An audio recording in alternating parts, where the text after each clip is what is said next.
PPAP.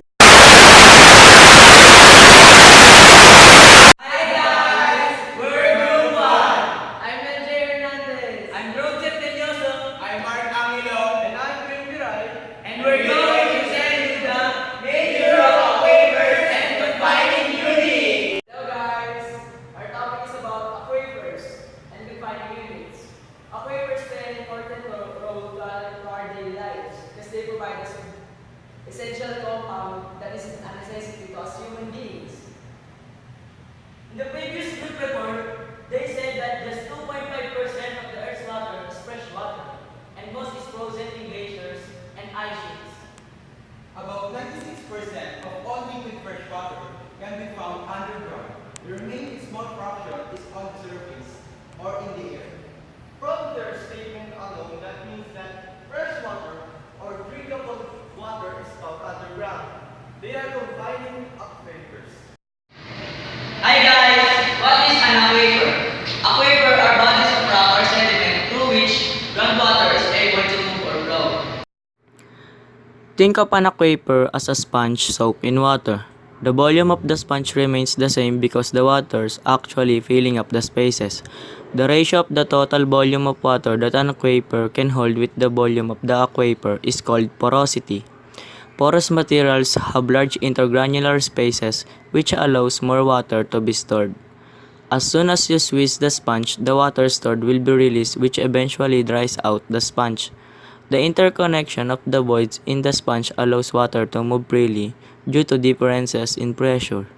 The measure of how the voids are interconnected is called permeability. Porosity. Next, porous. What is porous? Porous materials have large intergranular spaces which allows more water to be stored. Permeability.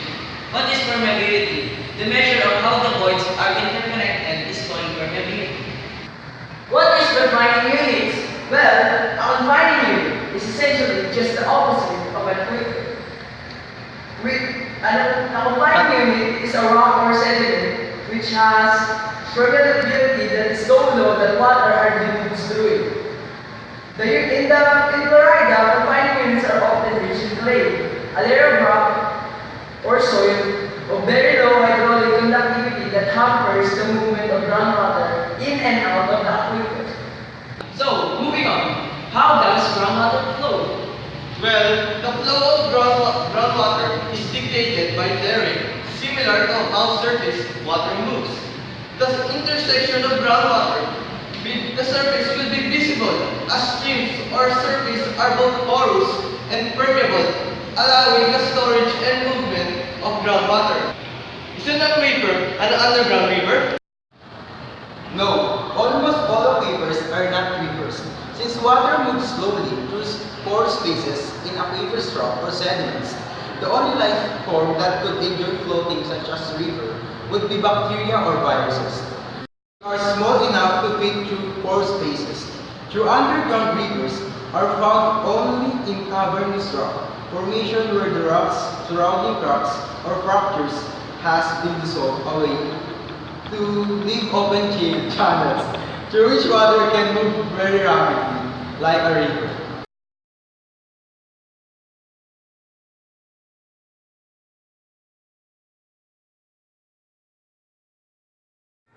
Almost all aquifers are not river. Groundwater has to squeeze through pore spaces of rock or sediment to move through an aquifer. The porosity of such aquifer make them good filters for natural purification because it takes effort to force water through tiny pores. Groundwater loses energy as it flows, leading to a decrease in hydraulic head in the direction of flow. Larger pore spaces usually have higher permeability, produce less energy loss, and therefore allow water to move more rapidly. For this reason, groundwater can move rapidly over large distances in aquifers, whose pore spaces are large, like the lower Port Neuf River aquifer, or where porosity arises from interconnected fractures. Groundwater moves rapidly in fractured rock, aquifers like the basalts of the eastern Snake River Plain. In such cases, the spread of contaminants can be difficult or impossible to prevent. What does an aquifer look like? You see, Mr. Alvin, an aquifer is unique, but some are more generic than others. The boundaries of an aquifer are usually gradational into other aquifers so that an aquifer can be a part of an aquifer system. The top of an aquifer or unconfined aquifer is the water table. The confined aquifer, however, has at least one aquifer at its top. And if it is stuck with others, the aquifer at its base. This image shows an example of an aquifer system in the lower Portneuf River Valley. The diagram represents a cutaway perspective view of the system of multiple aquifers and is greatly exaggerated in its vertical scale to show some of the details. Several different aquifers occur in this valley. In the northern valley, beneath Chabak and North Pocatello, multiple confined aquifers are stacked back on top of one another and separated by aquetards made of clay. The aquifers tapped by Chabak municipal wells are in the fractured basalts of the eastern Snake River Plain. In the southern valley, Portneuf Gap to Red Hill, the upper surface of the unconfined aquifer is the water table. How does an aquifer work? An aquifer is filled with moving water, and the amount of water in the storage in the aquifer can vary from season to season and year to year. Groundwater may flow to an aquifer at rate of 50 feet per year or 50 inches per century, depending on the permeability. How is an This picture is a simple cartoon showing three different types of aquifers: confined, unconfined, and perch. Recharge zones are typically at higher altitudes, but can occur wherever water enters an aquifer, such as from rain, snow melt, river and reservoir leakage, or from irrigation. Discharge zones can occur anywhere. In the diagram, discharge occur not only in spring near the stream and in wetlands at low altitude, and also from wells and high altitude springs. The amount of water in storage in an aquifer is reflected in the elevation of its water table. If the rate of recharge is less than the natural discharge rate plus well production, the water table will decline and the aquifer storage will decrease. A perched aquifer water table is usually high sensitive to the amount of seasonal recharge, so a perched aquifer typically can go dry in summer or during drought years. How is an aquifer contaminated? Okay, thank you, Mr. Alwigan. An aquifer can be contaminated by many things we do at and near the surface of the earth. Contaminants reach the water table by any natural or man-made pathway, along which water can flow from the surface to the aquifer. Deliberate disposal of waste at point. Sources such as landfills, septic tanks, injection wells, and storm drain wells can have an impact on the quality of groundwater in aquifer. This image shows, in general, any activity which creates a pathway that speeds the rate at which water can move from the surface to the water table has an impact. In this image, wastewater leaking down the casing of a poorly constructed well bypasses the natural purification afforded by soil. Excessive addition of fertilizer, agri-chemicals, and road de-icing chemicals over broad areas, coupled with the enhanced recharge from crops, golf courses, and other irrigated land and along road ditches, are common reasons for contamination arising from non-point sources. Removal of soil in excavation and mining reduces the purification potential and also enhances recharge. In some cases, such as Highway Pond Gravel Pit south of Pocatello, the water table is exposed and becomes directly vulnerable to the entry of contaminants. Now let's move on to the confining units. Moving on, Mr. Wayne, why is groundwater so clean? Okay, Mr. Daniel. Aquifers are natural filters that trap sediments and other particles and provide natural purification of the groundwater flowing through them. Clay particles and other mineral surfaces in an aquifer also can trap dissolved substances or at least slow them down so they don't move as fast as water percolating through the aquifer. Natural filtration in soils is very important areas above unconfined aquifers, where water applied at the surface can percolate through the soil to the water table. Why is groundwater so clean? For example, like a coffee filter, the pore spaces in the aquifer rock or sediment purify groundwater of particulate matter, but not of dissolved substances.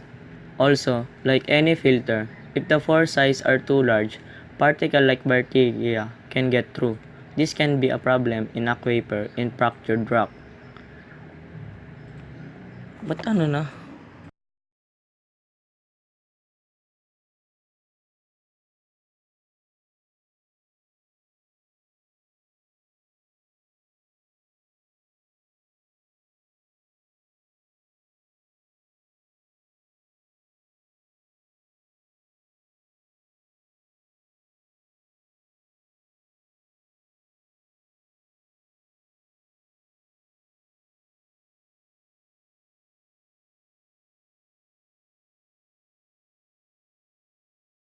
Hello guys! So you have learned that aquifers really do play an important role in our lives because they store water which is essential to us and what keeps us alive. Without these aquifers, we would not have any fresh water to drink. An aquifer should be both porous and permeable because it should be able to store groundwater and transport it efficiently. Aquifers are very reliable. They are the source of fresh water and it does not have to be desalinated. Also, it contains essential mineral for the health and acts of natural filters. Aquifers are natural filters that trap sediment and particles like bacteria and provide natural purification of the groundwater flowing through them. We're the Group 1! I am Dr. Tenyoso, and here natin, and I'm Nicolai, and we discuss to you the nature of aquifers and confining units. We hope that you learned something from us. Thank you for watching and peace out. Peace out!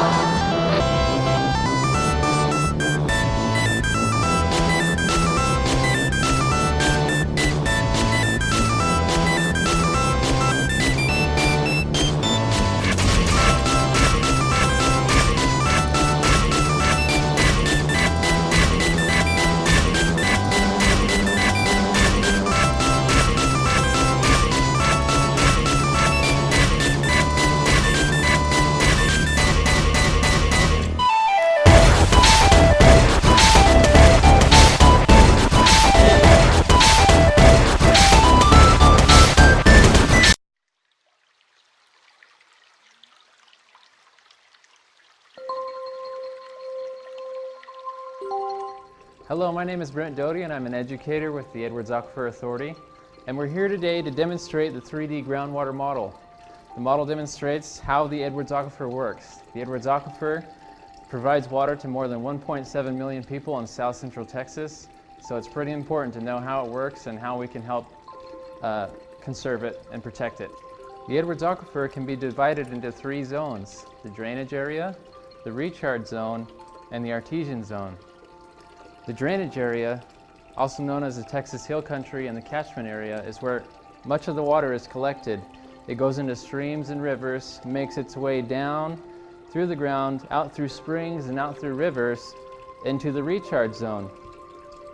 The recharge zone is where the water meets the Edwards limestone, a very permeable and porous limestone that allows the water to filter through the ground, underground, as it moves into the artesian zone. The artesian zone is where the water becomes under hydrologic pressure. That pressure allows the water to come up at the springs and up through wells in the artesian zone. That's also where most of the wells are located and where we get most of our drinking water from. Some of the features represented in the model are water wells, an underground storage tank, and an upper and lower confining unit. In the artesian zone, the Edwards Aquifer becomes a confined aquifer. That means the rocks above it and below it are impermeable to water. So water can't get down through it, and the water in the aquifer can't leach down into a lower aquifer. In the artesian zone here, we also see some deeper wells. Well number 6, which is an abandoned well, so it has a broken casing and it's open at the surface. And it has another underground storage tank here. And then we move further south. We have an artesian spring represented by this spring, and the faulting shown here represents the Balcones fault zone. A little lower down, there's an area called the saline water zone. Water in the saline zone, or the bad water zone, moves slower, which gives it more time to dissolve the rock, which leads the water to be more mineralized, and thus saline. What I'm going to do now is inject some dye to give the water some color so you can see what's going on, and I'm going to provide different scenarios that can happen in the aquifer system. First thing I'm going to do is show you what happens in a sinkhole, represented here. If someone were to dump something into a sinkhole that would cause pollution, you can see the pollutants entering the aquifer, spreading through the cavernous systems into other wells, and eventually coming out at the spring.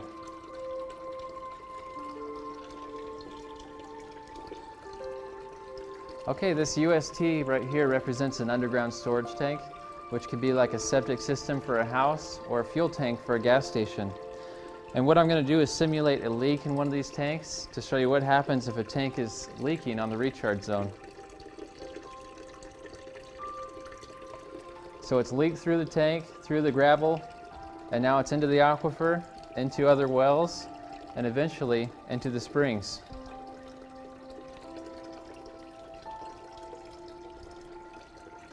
And another example of an underground storage tank, we'll use this example here on the artesian zone. Now, normally on the artesian zone, pollutants cannot get into the aquifer because this layer is impervious to water. But we'll see in a minute how the pollutants get into the aquifer.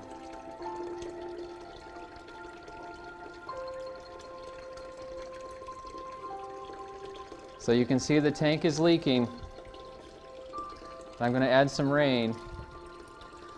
Now it's getting into the soil, and it's getting into this well, which is well number 6, which represents an abandoned well. A well that's open at the surface and deteriorated, so the casing is all broken. And you can see the pollution has moved through the soil, found the abandoned well, got into the aquifer, and now it's into the springs. Now I want to talk about two types of pollution: point source and non-point source pollution. Point source pollution is a type of pollution that you can pinpoint to one event. So in the example we had earlier with the sinkhole, that's an example of point source pollution. That pollution came from this event and that event alone. Non-point source pollution, however, is an accumulation of events. So if we get a rainstorm, for example, the rain runs off rooftops, off our driveways, collecting oil and sediment, collecting fertilizers from our lawns, and all of that running over the recharge zone can cause non-point source pollution. So what I'm going to do that is simulate it by adding some dye to the surface of the recharge zone. And as you can see, it's almost instantly affecting neighboring wells, moving its way down through the aquifer, and again up at the springs.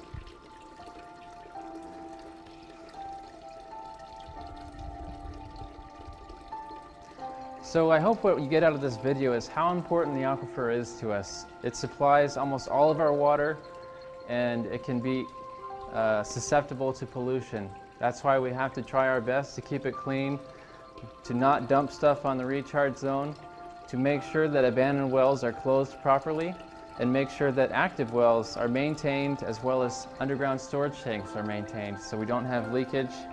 And by doing that, we can keep our water clean today, tomorrow, and for future generations.